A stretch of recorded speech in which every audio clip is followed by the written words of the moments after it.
கோவை புளியங்குளம் அரசு மகளிர் கல்லூரியில் கலந்தாய்வு துவக்கம். கோவை அரசு மகளிர் கலை அறிவியல் கல்லூரியில் 1ஆம் ஆண்டு மாணவர் சேர்க்கைக்கான பொது கலந்தாய்வு இன்று துவங்கியது. அரசு மகளிர் கல்லூரியில் பிகாம் பாடப்பிரிவுக்கு இன்றும், பிஎஸ்சி கணினி அறிவியல், கணிதம், பிஏ ஆங்கிலம் ஆகிய பாடப்பிரிவுகளுக்கு வரும் 12ஆம் தேதியும், பிஏ தமிழ் பாடப்பிரிவுக்கு 14ஆம் தேதியும் கலந்தாய்வு நடத்தப்பட உள்ளது. கலந்தாய்வுக்கு வரும் மாணவர்கள் அசல் மற்றும் சான்றிதழ் மற்றும் 2 நகல்கள், அசல் ஜாதி சான்றிதழ் 2 நகல்கள், +1 10ஆம் வகுப்பு மதிப்பெண் சான்றிதழ், ஆதார் அட்டை, பாஸ்போர்ட் சைஸ் புகைப்படம் உள்ளிட்ட தேவையான ஆவணங்களை தவறாமல் கொண்டு செல்ல வேண்டும். சேர்க்கை கட்டணம் தொடர்பாக விவரங்களை www.gascwcpe.ac.in என்ற இணையதள முகவரியில் தெரிந்து கொள்ளலாம்.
காமர்ஸ் எல்லாம்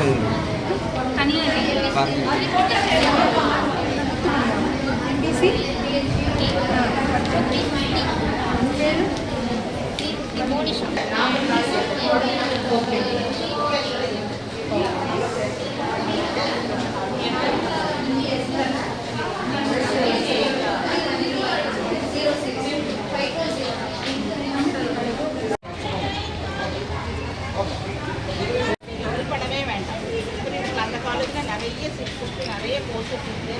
என்ன கோர்ஸ் உங்கள் பொண்ணுக்கு கிடைக்குதோ அதில் சேர்த்து எல்லாமே நல்ல அருமையான கோர்ஸ், எல்லாத்துக்குமே ஃபியூச்சர் புரியுதுங்களா? அதனால் நீங்கள் யாரும் சங்கடப்பட வேண்டாம்னு சரிங்களா? எல்லாத்துக்குமே பேசிக் டிகிரி இருந்த போகிற ஐஏஎஸ் எழுதிருக்கு புரியுதுங்களா? அதனால் இந்த கோர்ஸ் தான் படித்தவங்களுக்கு தான் ஐஏஎஸ்ன்னு சொல்லலை.